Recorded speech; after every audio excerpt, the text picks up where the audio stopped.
بدكم اكل كويتي؟ هاي مشوش لحم هيك. الكويتيين مبسوطين مني.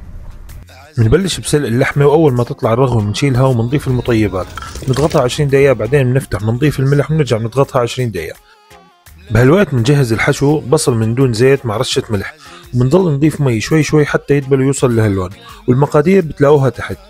هون بنضيف السمن، الحمص المجروش المسلوق، والزبيب المنقوع، البهارات، تقليبتين، وبنتركه على جنب.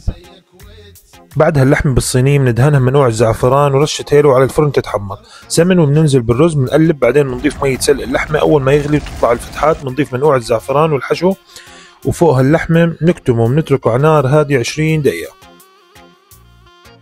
وللدقوس زيت، وبننزل بالثوم، بعدين معجون طماطم، وبنحركهم شوي.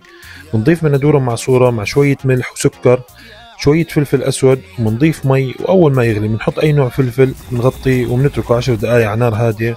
وللتقديم بنوزع الرز فوق الحشو، ولحماتك على الوجه، ودقوسك على جنب. وهيك طبختنا صارت جاهزة، صحتين وطبخها ولا تطلبها.